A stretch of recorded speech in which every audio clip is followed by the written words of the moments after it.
ದುಡ್ಡು ಖರ್ಚು ಮಾಡ್ಸಕ್ಕೆ ಅಷ್ಟೇ. ಹಲೋ ಫ್ರೆಂಡ್ಸ್, ನಿಮ್ ದುಡ್ಡೆಲ್ಲ ಯಾರ್ದು? ನಮ್ದೇ ತಾನೇ. ನಿಮ್ದೆ. ನಮ್ ದುಡ್ಡು ನಾವು ಖರ್ಚು ಮಾಡ್ಕೊಂಬೋದಪ್ಪ. ಅದಕ್ಕೂ ಸ್ವತಂತ್ರ ಇಲ್ವಾ? ಹಲೋ ಫ್ರೆಂಡ್ಸ್, ತಪ್ಪೋ ಸರಿನಾ? ಗಂಡದಿರ್ ದುಡ್ಡು ಖರ್ಚು ಮಾಡ್ತದೆ, ಹೆಂಡತಿಗೆ ಅದೇ ತಾನೇ ಕೆಲಸ, ಇನ್ನೇನಿಲ್ಲ ತಾನೇ.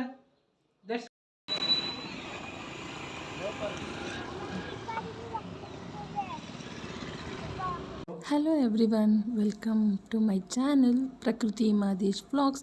ಫ್ರೆಂಡ್ಸ್, ಇದು ಸಂಡೇ ಮಾರ್ನಿಂಗಿಂದನೇ ವ್ಲಾಗ್ನ ಸ್ಟಾರ್ಟ್ ಮಾಡ್ತಿದ್ದೀನಿ. ಇವತ್ತು ಇವ್ರಿಗೆ ಕರಾಟೆ ಕ್ಲಾಸ್ನಲ್ಲಿ ಸ್ಪೆಷಲ್ ಕ್ಲಾಸ್ ಇತ್ತು. ಈಗ ತಾನೇ ಮುಗಿಸ್ಕೊಂಡು ಕರ್ಕೊಂಡು ಬಂದೆ. ಮಕ್ಕಳಿಗೆ ಆದಷ್ಟು ಅವ್ರವ್ರ ಕೆಲಸನ ಅವ್ರವ್ರಿಗೆ ಮಾಡ್ಕೊಳ್ಳೋಕ್ಕೆ ಕಲಿಸ್ಬೇಕು. ಅದು ಈಗೂ ಮತ್ತು ಮುಂದಕ್ಕೂ ಕೂಡ ಯೂಸ್ ಆಗುತ್ತೆ. ಇವ್ರನ್ನ ಕರ್ಕೊಂಡು ಬಂದು ಇವತ್ತು ಬೆಳಗಿನ ತಿಂಡಿಗೆ ಟೊಮೊಟೊ ಬಾತ್ ಮಾಡಿದ್ದೆ. ನನ್ನ ಮಗ ಇವತ್ತು ಬಾತ್ ಬೇಕು ಅಂತ ಕೇಳಿದ್ದ. ಆದ್ದರಿಂದ ಸರಿ ಆಯಿತು ಅಂತ ಹೇಳಿ ಟೊಮೊಟೊ ಬಾತ್ನೇ ಮಾಡಿದೆ. ಸಿಂಪಲಾಗಿ ಮಾಡಿದೆ ನಾನಿವತ್ತು. ತುಂಬ ಏನು ಇದಾಗಿ ಮಾಡಲಿಲ್ಲ. ಜಸ್ಟ್ ಜಿಂಜರ್ ಗಾರ್ಲಿಕ್ ಪೇಸ್ಟು, ಈರುಳ್ಳಿ, ಟೊಮೆಟೊ ಸೊಪ್ಪುಗಳು ಎಲ್ಲ ಹಾಕಿ ಹಾಗೆ ಮಾಡಿದ್ದೆ. ಟೇಸ್ಟ್ ವೈಸ್ ಚೆನ್ನಾಗಿ ಬಂದಿತ್ತು. ಮತ್ತು ನೀವು ಈ ರೀತಿ ಬಾತು ಅಥವಾ ರೈಸ್ ಮಾಡಬೇಕಾದ್ರೆ ರೈಸ್ ಐಟಮ್ಗಳನ್ನ ಅಕ್ಕಿನ ಒಂದು 10 ನಿಮಿಷನಾದ್ರೂ ನೆನೆ ಹಾಕಿ ಆಮೇಲೆ ಮಾಡಿದ್ರೆ ಅಕ್ಕಿ ತುಂಬ ಸಾಫ್ಟಾಗಿ ಬರುತ್ತೆ. ಇದನ್ನು ನೀವು ಕೂಡ ಈ ಟಿಪ್ನ ಯೂಸ್ ಮಾಡಿ ನೋಡಿ. ನಿಮಗೆ ನಾರ್ಮಲಾಗಿ ಡೈರೆಕ್ಟಾಗಿ ಅನ್ನ ಮಾಡೋದಕ್ಕೂ ಈ ಥರ ನೆನೆಸಿ ಅನ್ನ ಮಾಡೋದಕ್ಕೂ ಡಿಫ್ರೆನ್ಸಸ್ ಇದೆ. ನಾನಿವಾಗ ಹಾಗೆ ಮಾಡೋದು, ಯಾಕಂದರೆ ಅನ್ನ ತುಂಬ ಸಾಫ್ಟಾಗಿ ಆಗುತ್ತೆ. ಆದ್ದರಿಂದ ಇದೆಲ್ಲ ಆದಮೇಲೆ ಇವತ್ತು ಸಂಡೇ, ಬಟ್ ನನ್ನ ಮಗನಿಗೆ ಹುಷಾರಿರಲಿಲ್ಲ. ಆದ್ದರಿಂದ ತಲೆಗೆ ಎಣ್ಣೆ ಹಾಕಿರಲಿಲ್ಲ. ಅದಕ್ಕೋಸ್ಕರ ಇವತ್ತು ಫೇಸ್ಗಾದರೂ ಅಪ್ಲೈ ಮಾಡಿ ಮೈ ತೊಳ್ಸೋಣ ಅಂತ ಹೇಳಿ. ಯಾಕಂದರೆ ಅವನಿಗೆ ಸ್ವಲ್ಪ ಫೀವರ್ ಇತ್ತು ಮೊನ್ನೆ ಎಲ್ಲ. ಆದ್ದರಿಂದ ತಲೆಗೆ ಸ್ನಾನ ಮಾಡಿದ್ರೆ ಮತ್ತೆ ಜ್ವರ ಬರ್ಬೋದೇನೋ ಅಂತ ಹೇಳಿ ಇವತ್ತು ಕೂಡ ತಲೆಗೆ ಸ್ನಾನ ಮಾಡಿಸಿಲ್ಲ. ಒಟ್ಟಿಗೆ ನಾಳೆ ಮಾಡಿಸೋಣ ಅಂತ ಹೇಳಿ. ಯಾಕೆ ಫೀವರ್ ಬಂತು ಅಂತಂದರೆ ಇವನು ನೀರು ಕುಡಿಯೋದು ಸಾಕಾಗ್ತಿಲ್ಲ, ಆದ್ದರಿಂದ ಫೀವರ್ ಬಂದಿದೆ ಅಂತ ಡಾಕ್ಟರ್ ಹೇಳಿದ್ರು. ನೀರು ಚೆನ್ನಾಗಿ ಕುಡಿಸಿ ಬೇಸಿಗೆಗೆ, ಯಾಕಂದರೆ ಮೈಸೂರಲ್ಲಿ ಬಿಸಿಲು ತುಂಬ ಇದೆ. ಆದ್ದರಿಂದ ಡಾಕ್ಟರ್ ಇನ್ನೂ ಸ್ವಲ್ಪ ಜಾಸ್ತಿ ನೀರು ಕುಡಿಸಿ ಅಂತ ಹೇಳಿದ್ದಾರೆ. ಆದ್ದರಿಂದ ಇನ್ಮೇಲೆ ಹೇಳಿದ್ದೀನಿ, ಡೈಲಿ ಅವನಿಗೆ ಅಂತ ಒಂದು ಬಾಟಲ್ ಇಟ್ಟಿದ್ದೀನಿ. ಇದರಲ್ಲಿ 3 ಬಾಟಲ್ ನೀನು ಡೈಲಿ ಖಾಲಿ ಮಾಡಲೇಬೇಕು ಅಂತ. ಇವನಿಗೆ ಸ್ವಲ್ಪ ಜ್ವರ ಇದ್ದಿದ್ದರಿಂದ ನಾನು 3-4 ಡೇಸಿಂದ ಯಾವುದೂ ವೀಡಿಯೋಸ್ ಕೂಡ ಮಾಡ್ಕೊಳಕ್ಕಾಗಲಿಲ್ಲ. ಮಕ್ಕಳಿಗೆ ಮನೆಯಲ್ಲಿ ಹುಷಾರು ತಪ್ಪಿದ್ರೆ ಅಮ್ಮಂದಿರಿಗೆ ಕೈ ಕಾಲೇ ಆಡೋದಿಲ್ಲ. ಯಾಕಂದರೆ ಅವ್ರನ್ನ ನೋಡ್ಕೊಳ್ಳೋದು, ಅವ್ರಿಗೆ ತಿನ್ನಿಸೋದು ಅದೇ ಆಗಿಬಿಡುತ್ತೆ. ಯಾಕಂದರೆ ತುಂಬ ಜ್ವರ ಇತ್ತು. ಆಮೇಲೆ ಬಿಟ್ಟು ಬರ್ತಿತ್ತು. ಇವಾಗ ಶಿರಪ್ ಹಾಕಿದ್ರೆ ಕಮ್ಮಿ ಆಗುತ್ತೆ, ಅಪ್ಪ ಜ್ವರ ಹೋಯಿತು ಅನ್ನೋಷ್ಟೊತ್ತಿಗೆ ಮತ್ತು ಇನ್ನೊಂದು 2 ಅವರ್ಸ್ 3 ಅವರ್ಸ್ ಬಿಟ್ಟರೆ ಫುಲ್ ಬಿಸಿ. ಯಾವ ಮಟ್ಟಿಗೆ ಅಂದರೆ ಒದ್ದೆ ಬಟ್ಟೆ ತೊಗೊಂಡು ಎಷ್ಟು ಒರೆಸಿದ್ರೂ ಮೈ ತಣ್ಣಗೆ ಆಗ್ತಿರಲಿಲ್ಲ, ಅಷ್ಟು ಫೀವರ್ ಇತ್ತು. ಆದ್ದರಿಂದ ನನಗೆ ಯಾವುದೇ ಥರದ ವೀಡಿಯೋಸ್ ಕಡೆ ಕಾನ್ಸಂಟ್ರೇಟ್ ಮಾಡೋಕ್ಕೂ ಆಗಲಿಲ್ಲ, ಮತ್ತು ವೀಡಿಯೋಸ್ ಕೂಡ ಮಾಡ್ಕೊಳ್ಳಿಲ್ಲ ನಾನು. ಯಾರ್ಯಾರು ನನ್ನ ಚಾನಲ್ನ ಹೊಸ್ದಾಗಿ ನೋಡ್ತಾ ಇದ್ದೀರಾ ನನ್ನ ವೀಡಿಯೋಸ್ನ, ಪ್ಲೀಸ್ ನನ್ನ ಚಾನಲ್ನ ಸಬ್ಸ್ಕ್ರೈಬ್ ಮಾಡ್ಕೊಳ್ಳಿ, ಲೈಕ್ ಮಾಡಿ, ಶೇರ್ ಮಾಡಿ ಅಂತ ಕೇಳ್ಕೊತೀನಿ. ಇವನು ಗೊತ್ತಲ್ವಾ, ಸುಗ್ರೀವ್ ಅಂತ. ಇವನು ನನ್ನ ಮಾವನ ಮಗ. ಹಾಲಿಡೇಸ್ ಇದೆ ಅಲ್ವಾ, ಆದ್ದರಿಂದ ಅಂಜು ಆದಮೇಲೆ ಇವನೊಂದು 2 ದಿನ ಕರ್ಕೊಂಡು ಬಂದು ಇಟ್ಕೊಳ್ಳೋಣ ಅಂತ ಹೇಳಿ ಇವನನ್ನು ಕರ್ಕೊಂಡು ಬಂದಿದ್ದೆ ಮೊನ್ನೆ. 3 ಡೇಸಿಂದ ಇವನು ಕೂಡ ಇಲ್ಲೇ ಇದ್ದಾನೆ.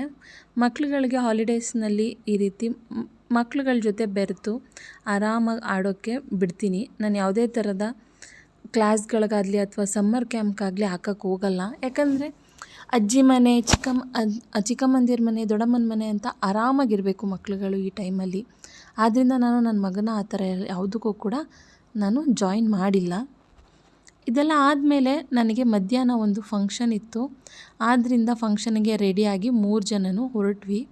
ನಾವು ಈ ಕಡೆಯಿಂದ ಹೋದ್ವಿ. ಅಜ್ಜಿ, ಚಿಕ್ಕಮ್ಮಂದಿರು ಎಲ್ಲ ಹಾಗೆ ಬಂದು ಜಾಯಿನ್ ಆಗಿ ಫಂಕ್ಷನ್ ಎಲ್ಲ ಮುಗಿಸ್ಕೊಂಡು ಮನೆಗೆ ಬಂದೆ. ಬಟ್ ಅಲ್ಲಿ ಫಂಕ್ಷನಲ್ಲಿ ಯಾವುದೇ ಥರದ ನಾನು ವೀಡಿಯೋಸ್ನ ಮಾಡಿಕೊಳ್ಳಿಲ್ಲ. ಹಾಯ್ ಫ್ರೆಂಡ್ಸ್, ಈ ಬ್ಲಾಗ್ನ ಮತ್ತೆ ಸಂಜೆಯಿಂದ ಸ್ಟಾರ್ಟ್ ಮಾಡ್ತಿದ್ದೀನಿ. ಬಿಗ್ ರೂಟ್ಗೆ ಒಂದು ಫಂಕ್ಷನ್ ಇತ್ತು ಅಂತ ಹೇಳಿದೆ ಅಲ್ವಾ, ಹೋದೆ. ಅಲ್ಲಿಂದ ಚಿಕ್ಕಮ್ಮನ ಮನೆಗೆ ಹೋದ್ವಿ. ಅಲ್ಲಿಂದ ಬರೋದೇ 4:30 ಆಗೋಯಿತು. ಇವಾಗ ಟೈಮ್ ಬಂದು 5:40. ಇವಾಗ ಹಬ್ಬ ಇದೆ ಅಲ್ವಾ, ಹೇಗೆ ಇದ್ರೂ ಬಟ್ಟೆ ತರಬೇಕಿತ್ತು, ಅದಕ್ಕೆ ಹೋಗೋಣ ಅಂತ ಹೇಳಿ ಹೋಗ್ತಿದ್ದೀವಿ. ಹೇರ್ ಸ್ಟೈಲೆಲ್ಲ ಬಿಚ್ಚಾಕ್ಬಿಟ್ಟಿದ್ದೀನಿ. ಯಾಕೆ ಅಂತಂದರೆ ಇವರು ಹೆಲ್ಮೆಟ್ ಇಲ್ಲದೆ ಕರ್ಕೊಂಡು ಹೋಗೋಲ್ಲ. ಹೆಲ್ಮೆಟ್ ಹಾಕಿದ್ರೆ ಎಲ್ರಿಗೂ ಗೊತ್ತು, ಯಾವ ಹೇರ್ ಸ್ಟೈಲು ಕೂಡ ಉಳಿಯೋದಿಲ್ಲ. ಅದಕ್ಕೋಸ್ಕರ ಜಸ್ಟ್ ಹಿಂಗೆ ಎತ್ಬಿಟ್ಟು ಒಂದು ಕ್ಲಿಪ್ ಹಾಕ್ಬಿಟ್ಟಿದ್ದೀನಿ. ಈಗ ನಾನು ರೆಡಿಯಾಗಿದ್ದೀನಿ, ನನ್ನ ಮಗ ರೆಡಿಯಾಗಿದ್ದಾನೆ. ಈಗ ನಮ್ಮ ಮನೆಯವ್ರು ಒಬ್ಬರೇ ರೆಡಿ ಆಗೋದು ಬಾಕಿ ಇರೋದು. ಅವ್ರು ರೆಡಿ ಆದರೆ ಈಗ ಹೊರಡ್ಬೋದು. ಇನ್ನೊಂದು ವಿಷಯ ಏನಪ್ಪ ಅಂತಂದರೆ, ಮೈಸೂರಲ್ಲಿ ಮೈಸೂರು ಸಂತೆ ನಡೀತಿದೆ, ದ ಬಿಗ್ಗೆಸ್ಟ್ ಮೈಸೂರು ಕಾರ್ನಿವಲ್ಸ್ ಅಂತ ಹೇಳಿ. ನೆನ್ನೆ ಮತ್ತು ಇವತ್ತೇ ಲಾಸ್ಟ್ ಇರೋದು, ಅದಕ್ಕೆ ಹೋಗೋಣ ನೋಡ್ಕೊಂಡು ಬರೋಣ ಅಂತ ಹೇಳಿ ಅಲ್ಲಿಗೂ ಕೂಡ ಹೋಗೋಣ ಅಂತ ಹೇಳ್ತಿದ್ದೀನಿ. ಏನು ಮಾಡ್ತಾರೆ, ಕರ್ಕೊಂಡು ಹೋಗ್ತಾರೆ ಏನು ಅಂತ ಗೊತ್ತಿಲ್ಲ. ಕರ್ಕೊಂಡೋದ್ರೆ ಹೇಗಿದೆ ಏನು ಅಂತ ನಿಮ್ಮ ಜೊತೆನೂ ಕೂಡ ಶೇರ್ ಮಾಡ್ಕೊತೀನಿ, ಬನ್ನಿ ರೀ. ನನಗೂ ಶಾಪಿಂಗ್ ಮಾಡಿಸ್ತೀರಾ? ಆಯ್ತು, ಏನು ತಗೋತೆ ತಗೋ. ಏನು ತಗೋತೆ ತಗೋ. ಇಂಟ್ರೆಸ್ಟ್ ಬೇಕಾ? ಸರಿ, ಶಾಪಿಂಗ್ ಅಂದರೆ ಯಾರು ತಾನೇ ಬೇಡ ಅಂತಾರೆ. ನೀನು ಹುಟ್ರೆ ನಿನ್ನ ಗಂಟು ಬಿದ್ದಿರೋದು ನನಗೆ ದುಡ್ಡು ಖರ್ಚು ಮಾಡ್ತಾನೆ. ಹಾಂ, ನಾನು ದುಡ್ಡು ಖರ್ಚು ಮಾಡಿ. ಇದು ತಪ್ಪಲ್ವಾ ಮಾತಾಡಿದ್ದವರು? ಇದು ತಪ್ಪಲ್ವಾ? ತಪ್ಪೇನಿಲ್ಲ. ಇರೋದು ಮಾಮೂಲಿ ಎಲ್ರಿಗೂ ಗಂಡಂದ್ರಿಗೆ ಇದೇ ಪ್ರಾಬ್ಲಮ್. ಹೆಂಡ್ತಿರೋದು ಏನಿಲ್ಲ, ಹೆಂಡ್ತಿರೋದೇ ಗಂಡ ದುಡ್ಡು ಖರ್ಚು ಮಾಡ್ಸೋಕ್ಕೆ ಅಷ್ಟೇ. ಹಲೋ ಫ್ರೆಂಡ್ಸ್, ನಿಮ್ ದುಡ್ಡೆಲ್ಲ ಯಾರ್ದು? ನಮ್ದೇ ತಾನೇ. ನಿಮ್ದೆ. ನಮ್ ದುಡ್ಡು ನಾವು ಖರ್ಚು ಮಾಡ್ಕೊಬೋದಪ್ಪ, ಅದಕ್ಕೂ ಸ್ವತಂತ್ರ ಇಲ್ವಾ? ಹಲೋ ಫ್ರೆಂಡ್ಸ್, ತಪ್ಪೋ ಸರಿನಾ? ಗಂಡದಿರ್ ದುಡ್ಡು ಖರ್ಚು ಮಾಡ್ತದೆ, ಹೆಂಡ್ತಿರ್ಗೆ ಅದೇ ತಾನೇ ಕೆಲಸ, ಇನ್ನೇನಿಲ್ಲ ತಾನೇ. Let's go.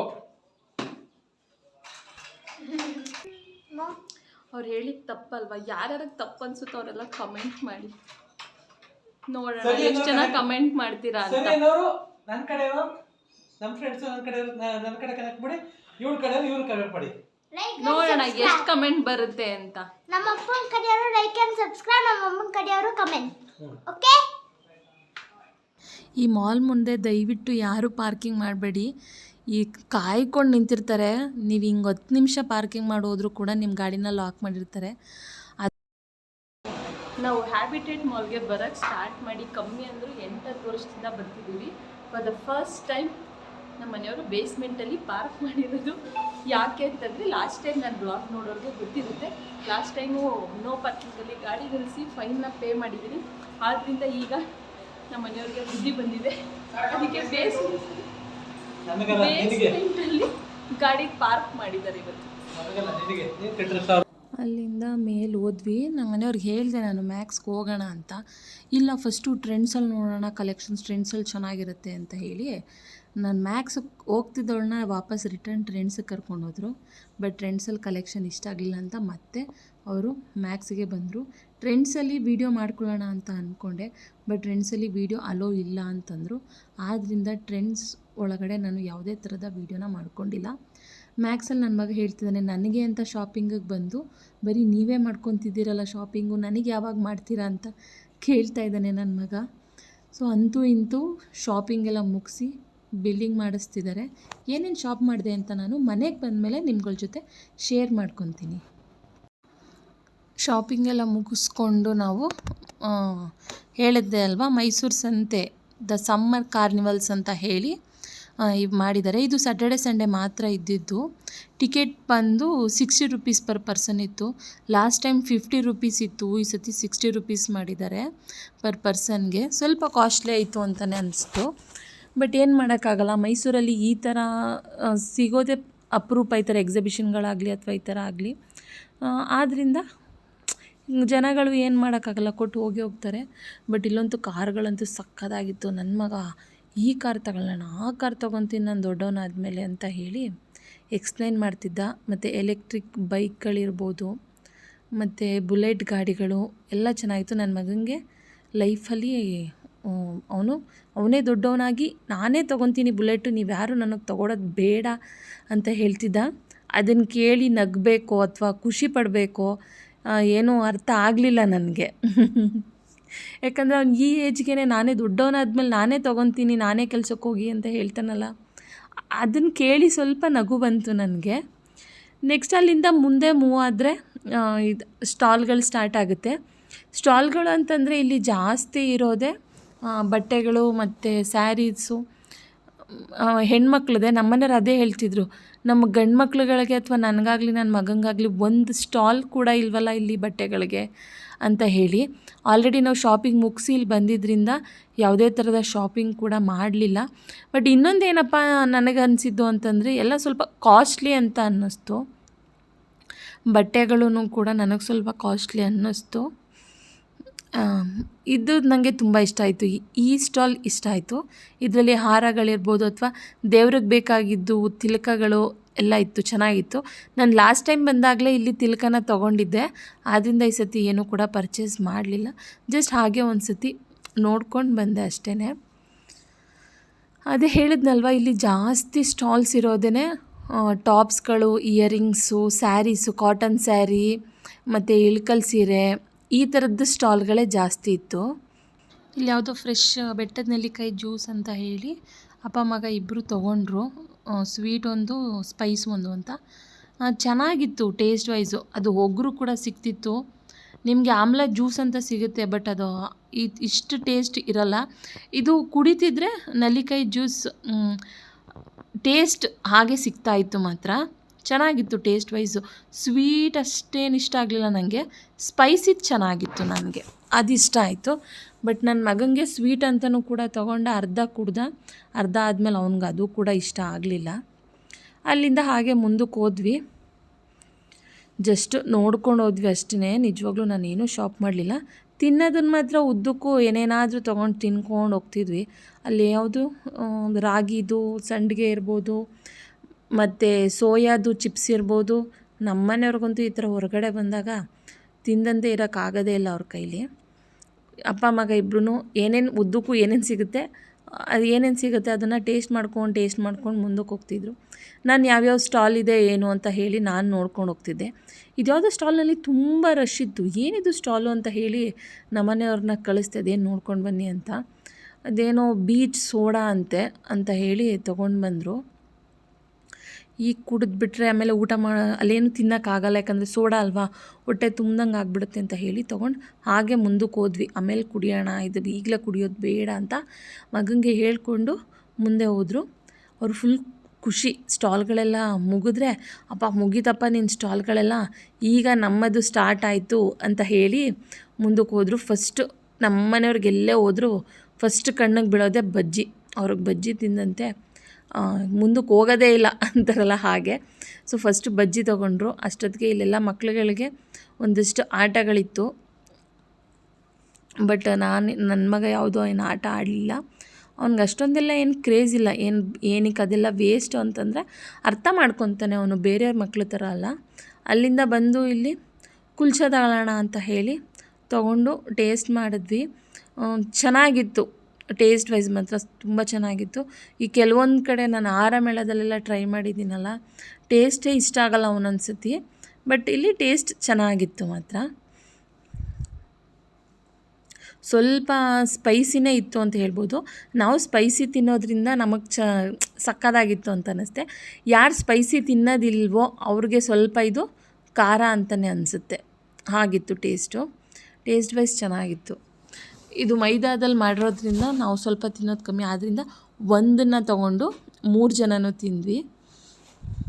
ನನ್ನ ಮಗನಿಗೂ ಕೂಡ ನಾವು ಮೈದಾನ ಸ್ವಲ್ಪ ಕಮ್ಮಿನೇ ಕೊಡೋದು, ಆದ್ದರಿಂದ ಅವನು ಮೈದಾ ಅಂತ ಹೇಳ್ಬಿಟ್ನಲ್ಲ, ಅದಕ್ಕೆ ಬೇಡ ಆಗಿದ್ದರೆ ಬೇಡ ಅಂತಿದ್ದ. ಇಲ್ಲ ಆಯಿತು, ಒಂದೇ ಅಲ್ವಾ ತಿನ್ಬೋದು, ಒಂದಿನ ತಿಂದರೆ ಏನಾಗಲ್ಲ ಅಂತ ಹೇಳಿ ತಿನ್ನಿಸಿದ್ವಿ ಕೊನೆಗೆ. ಇಲ್ಲೂ ಹೊರಗಡೆನೂ ಒಂದು ಸ್ಟಾಲ್ಗಳಿತ್ತು. ಇಲ್ಲೂ ಒಂದು ಸೈಡ್ ಸ್ಟಾಲು ಮತ್ತು ಒಂದು ಸೈಡು ಫುಡ್ ಸ್ಟಾಲು ಆ ಥರ ಇತ್ತು. ಬಟ್ ಎಲ್ಲ ಕಾಸ್ಟ್ಲಿ ಆಯಿತು, ನನಗೆ ಗೊತ್ತದು. ಯಾಕಂದರೆ ಹೊರಗಡೆನೂ ನೋಡಿರ್ತೀವಲ್ವ ನಾವು ಸೇಮ್ ಐಟಮ್ಗಳನ್ನ, ಆದ್ದರಿಂದ. ಇಲ್ಲಿ ನೆಕ್ಸ್ಟು ಅಲ್ಲಿಂದ ಬಂದು ನಾವು ಮಶ್ರೂಮ್ ರೋಲ್ ತೊಗೊಂಡ್ವಿ. ಮಶ್ರೂಮ್ ರೋಲ್ ಮಾತ್ರ ಸಕ್ಕತ್ತಾಗಿತ್ತು. ನಾನಂತೂ ಫುಲ್ ಫಿದಾಗ್ಬಿಟ್ಟೆ. ಫಸ್ಟು ಟೇಸ್ಟ್ ನೋಡೋಣ ಅಂತ ಒಂದು ತೊಗೊಂಡು ಮತ್ತೆ 2 ತೊಗೊಂಡು ತಿಂದ್ವಿ. ಅಷ್ಟು ಸಕ್ಕತ್ತಾಗಿತ್ತು ಮಶ್ರೂಮ್ ರೋಲ್ ಮಾತ್ರ. ಇದ್ರದ್ದು ಸ್ಟಾಲ್ ಬಂದು ವಿಜಯನಗರಲ್ಲಿದೆ ಅವ್ರದ್ದು. ಬೇಕಿದ್ದರೆ ಅಲ್ಲೋಗಿ ಒಂದು ಸತಿ ಟ್ರೈ ಮಾಡಿ. ನನಗಂತೂ ಸಖತ್ ಇಷ್ಟ ಆಯಿತು. ಅಲ್ಲಿಂದ ಮುಂದೆ ಬಂದು ನಾವು ಆರೆಂಜ್ ಜ್ಯೂಸು, ಪಾನಿಪುರಿ ಎಲ್ಲ ತಿಂದ್ಕೊಂಡು ಅಲ್ಲೇ ಇಲ್ಲಿ ಅಪ್ಪು ಸರ್ ಹಾಡುಗಳನ್ನ ಹಾಡ್ತಿದ್ರು. ಮಸ್ತ್ ಅಂದರೆ ಮಸ್ತಾಗಿತ್ತು ಮಾತ್ರ. ನನಗಂತೂ ಸಖತ್ ಇಷ್ಟ ಆಯಿತು. ಯಾಕಂದರೆ ಒಂದಷ್ಟು ಸಾಂಗ್ಗಳಿದೆ ನೋಡಿ, ಕನ್ನಡ ಸಾಂಗು, ನೀವು ಎಷ್ಟು ಸತಿ ಕೇಳಿದ್ರೂ ಬೇಜಾರಾಗಲ್ಲ, ಆ ಥರ ಇರುತ್ತೆ. ಸೊ ಎಲ್ಲ ಕೇಳಿಕೊಂಡು ಮನೆಗೆ ರಿಟರ್ನ್ ಆಗೋಣ ಅಂತ ಒಂದಷ್ಟು ಸೆಲ್ಫೀಸ್ ಎಲ್ಲ ತೊಗೊಂಡು, ಹೊರಗಡೆ ಹೋದ್ಮೇಲೆ ಸೆಲ್ಫೀಸ್ ತೊಗೊಳ್ದೆ ವಾಪಸ್ ಬರೋಕ್ಕಾಗುತ್ತಾ? ಆಮೇಲೆ ನೈಟ್ 9:20 ಅನಿಸುತ್ತೆ ನಾವು ಹೊರಗಡೆ ಬಂದಾಗ. ಫ್ರೆಂಡ್ಸ್, ಈಗ ತಾನೇ ಫುಲ್ ಎಲ್ಲ ಶಾಪಿಂಗು ಔಟಿಂಗು ಎಲ್ಲ ಮುಗಿಸ್ಕೊಂಡು ಬಂದೆ. ಮೈಸೂರು ಸಂತೆ ತುಂಬ ಚೆನ್ನಾಗಿತ್ತು. ಬಟ್ ಏನು ಅಂತಂದರೆ ಎಲ್ಲ ತುಂಬ ಕಾಸ್ಟ್ಲಿ ಇತ್ತು. ನಿಮ್ಗೊಂದು ಬೆಸ್ಟ್ ಎಕ್ಸಾಂಪಲ್ ಕೊಡಬೇಕು ಅಂತಂದರೆ ಈ ಪ್ಲ್ಯಾಂಟು, ಈ ಪಾಟ್ ಇದೆಯಲ್ಲ, ಈ ಪಾಟ್ ನಾನು ತಂದಿದ್ದು ಮೇ ಬಿ 150ಇಂದ 180 ಅಷ್ಟೇ ಇದಕ್ಕೆ ಕೊಟ್ಟಿದ್ದು. ಬಟ್ ಇದೇ ಪಾಟು, ಸೇಮ್ ಪಾಟು, ಇಷ್ಟು ಫಿನಿಶಿಂಗು ಇರಲಿಲ್ಲ. ಸೇಮ್ ಪಾಟು 380ಅಲ್ಲಿ. ನೋಡಿ ಎಷ್ಟು ಡಿಫ್ರೆನ್ಸ್ ಇದೆ ಅಂತ. ಎಲ್ಲ ಕಾಸ್ಟ್ಲಿ ಇತ್ತು ಮಾತ್ರ. ಬಟ್ ಇವತ್ತೇ ಲಾಸ್ಟ್ ಆದ್ದರಿಂದ ಅದು ಬರೀ 2 ಡೇಸ್ ಮಾತ್ರ ಇತ್ತು, ಆದ್ದರಿಂದ ಇಷ್ಟೊಂದು ಕಾಸ್ಟ್ಲಿ ಇಟ್ಟಿದ್ರು. ಸೊ ಚೆನ್ನಾಗಿತ್ತು, ಚೆನ್ನಾಗಿ ತಿನ್ಕೊಂಡು ಬಂದ್ವಿ. ಈಗ ನಾನು ಶಾಪ್ ಮಾಡಿದೆ ಅಲ್ವಾ, ಏನೇನು ಶಾಪ್ ಮಾಡಿದೆ ಅಂತ ತೋರಿಸಿಲ್ಲ. ಅದಕ್ಕೆ ನಿಮ್ಗಳ ಜೊತೆ ಕೂಡ ಶೇರ್ ಮಾಡ್ತೀನಿ ಏನೇನು ತೊಗೊಂಡೆ ಅಂತ. ಹೇಳಿದ್ರಲ್ವ ನಮ್ಮ ಮನೆಯವರು ಏನಂತಂದ್ರೆ ನಾನು ದುಡ್ಡು ಖರ್ಚು ಮಾಡಿಸಿ ಅಂತ. ಇವ್ರ ದುಡ್ಡೆಲ್ಲ ನಾನೇ ಖರ್ಚು ಮಾಡೋದು ನನಗೆ ಅಂತ ಅಲ್ವಾ. ಇವತ್ತು ಜಾಸ್ತಿ ಯಾರು ತೊಗೊಂಡಿದ್ದಾರೆ ನೋಡಿ, ಬನ್ನಿ.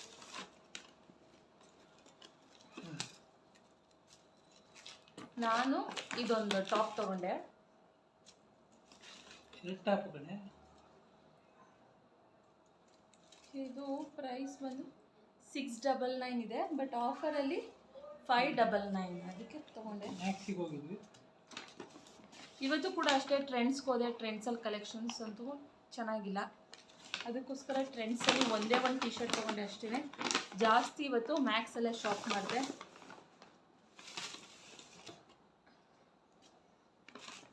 ಇದು ಒಂದು ಟಿ ಶರ್ಟ್ ನನ್ನ ಗಂಡಂದು. ಪತಿದೇವರು. ಇದೊಂದು ಟಿ ಶರ್ಟ್ ನನ್ನ ಪತಿದೇವಂದು. ಇದು ಒಂದು ಶಾರ್ಟ್ಸ್ ಇವ್ರದ್ದೆ.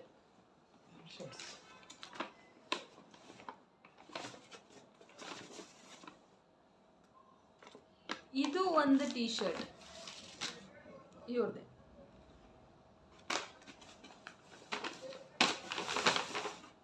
ಇದು ಒಂದು ಶಾರ್ಟ್ಸ್ ಇವ್ರದ್ದೆ. ಮುಗೀತು ಅಷ್ಟೇ. ನಿಮ್ಮದು 2 ಶಾರ್ಟ್ಸು 3 ಟೀ ಶರ್ಟ್ ಅಷ್ಟೇ. ನಾನು ಇದು ಇನ್ನೊಂದು ಟಾಪ್ ತೊಗೊಂಡೆ. ಇದೊಂದು ಒಟ್ಟಿಗೆ 2 ಅಂತ ಹೇಳು. ನಂದು ಇಷ್ಟೇ ಶಾಪಿಂಗ್. ನನ್ನ ಶಾಪಿಂಗ್ ಮುಗೀತು. ನಂದು ಮುಗೀತು ಇಷ್ಟೇ. ನಂದು ಮುಗೀತು ಇಷ್ಟೇ. ಇನ್ನು ನನ್ನ ಮಗಂದು. ನನ್ನ ಗುಂಗು ಈ ಸತಿ ಏನು ಜಾಸ್ತಿ ಏನು ಶಾಪ್ ಮಾಡಲಿಲ್ಲ. ಇದು ಒಂದು ತೊಗೊಂಡೆ. ಈಗ ಸಮ್ಮರ್ ಅಲ್ವಾ, ಇದೊಂದನ್ನೇ ನಾನು ಟ್ರೆಂಡ್ಸಲ್ಲಿ ತೊಗೊಂಡಿದ್ದು. ಇದೊಂದು ಚೆನ್ನಾಗಿತ್ತು, ಸಮ್ಮರ್ಗೆ ಚೆನ್ನಾಗಿರುತ್ತೆ. ಎಲ್ಲಾದರೂ ಹೋದ್ರೂ ಸಮ್ಮರ್ಗೆ ಅಂತ ಹೇಳಿ ಇದೊಂದು ತೊಗೊಂಡೆ. ಮತ್ತು ಟೀ ಶರ್ಟ್ಗಳು ತೊಗೊಂಡೆ ಸಾಕು ಅಂತ. ಯಾಕಂದರೆ ಈ ಇವನು ಬೆಳೀತಿದ್ದಾನೆ ಅಲ್ವಾ, ಈ ಹುಡುಗರ ಬಟ್ಟೆಗಳಂತೂ ಈಗ ತೊಗೊಂಡಿರ್ತೀವಿ, ಮತ್ತು ಇನ್ನೊಂದು 6 ಮಂತ್ಸ್ ಬಿಟ್ಟು ಹಾಕ್ತೀನಿ ಅಂತಂದರೆ ಚಿಕ್ಕದಾಗಿರುತ್ತೆ. ಆದ್ದರಿಂದ ಅವನಿಗೆ ಸಾಕು ಟೀ ಶರ್ಟ್ಗಳೇ ಅಂತ ಹೇಳಿ ಟೀ ಶರ್ಟ್ ತೊಗೊಂಡು. ಮತ್ತು ಇನ್ನೊಂದು ಕುರ್ತಾದು ಮನೇಲಿದೆ ಇನ್ನೊಂದು, ಅದೇ ಆಗುತ್ತೆ ಸಾಕು ಅಂತ ಹೇಳಿ ತರಲಿಲ್ಲ. ಮತ್ತು ಇದು ಇನ್ನೊಂದು ಟೀ ಶರ್ಟ್, ಇದು ಒಂದು ಟೀ ಶರ್ಟ್ ತೊಗೊಂಡ್ಬಂದೆ. ಮತ್ತು ಅವನಿಗೆ ಶಾರ್ಟ್ಸ್ ಮೇಲೆ ಯಾಕೋ ಕ್ರೇಜ್ ಆಗಿಬಿಟ್ಟಿದೆ ಇತ್ತೀಚೆಗೆ, ಯಾಕೆ ಅಂತ ಗೊತ್ತಿಲ್ಲ. ಅದಕ್ಕೆ ಇದೊಂದು ಶಾರ್ಟ್ಸ್ ತೊಗೊಂಡ್ಬಂದೆ. ಇದಿಷ್ಟು ಇವತ್ತಿನ ಶಾಪಿಂಗು. ತುಂಬ ಕ್ವಿಕ್ಕಾಗಿ ತೋರಿಸ್ಕೊಂಡು ಹೋದೆ. ಸುಮ್ಮನೆ ಅದನ್ನು ಲ್ಯಾಗ್ ಮಾಡೋಕ್ಕೆಲ್ಲ ನನಗೆ ಇಷ್ಟ ಆಗಲ್ಲ. ಆದ್ದರಿಂದ ಈ ವ್ಲಾಗ್ನ ಇಲ್ಲಿಗೆ ಎಂಡ್ ಮಾಡ್ತಾಯಿದ್ದೀನಿ. ಇಷ್ಟೊಂದು ಜನ ನನ್ನ ವೀಡಿಯೋಸ್ನ ನೋಡ್ತಿದ್ದೀರಾ, ಬಟ್ ಸಬ್ಸ್ಕ್ರೈಬ್ ಮಾಡ್ಕೊತಾ ಇಲ್ಲ. ಪ್ಲೀಸ್ ನನ್ನ ಚಾನಲ್ನ ಸಬ್ಸ್ಕ್ರೈಬ್ ಮಾಡ್ಕೊಳ್ಳಿ. 500 ಆಗಿದೆ ವಿತಿನ್ 3 ಮಂತ್ಸ್ ಒಳಗಡೆ. ನನಗೆ ತುಂಬ ಖುಷಿಯಾಗಿದೆ. ಥ್ಯಾಂಕ್ಸ್, ನಿಮ್ಮಿಂದನೇ ಇದೆಲ್ಲ ಆಗಿರೋದು. ಇದೇ ಥರ ನಿಮ್ಮ ಸಪೋರ್ಟ್ ಯಾವಾಗಲೂ ನನಗಿರಲಿ. ಈ 500, 1000, 2000 ಆಗಲಿ ಬೇಗ ಅಂತ ಕೇಳ್ಕೊತಾ ಇದ್ದೀನಿ. ಒಳ್ಳೊಳ್ಳೆ ಕಂಟೆಂಟ್ ಇರೋ ವೀಡಿಯೋಸ್ನ ಖಂಡಿತ ಮಾಡ್ತೀನಿ. ನಿಮ್ಮ ಸಪೋರ್ಟ್ ಹೀಗೆ ಇರಲಿ ಅಂತ ಕೇಳ್ಕೊತ ಈ ವ್ಲಾಗ್ನ ಇಲ್ಲಿಗೆ ಎಂಡ್ ಮಾಡ್ತಾಯಿದ್ದೀನಿ. ಪ್ಲೀಸ್ ಲೈಕ್ ಮಾಡಿ, ಶೇರ್ ಮಾಡಿ, ಕಮೆಂಟ್ ಮಾಡಿ, ಮತ್ತು ಸಬ್ಸ್ಕ್ರೈಬ್ ಆಗೋದನ್ನು ಮಾತ್ರ ಮರಿಬೇಡಿ. Thank you. ನೆಕ್ಸ್ಟ್ ವ್ಲಾಗಲ್ಲಿ ಸಿಗೋಣ.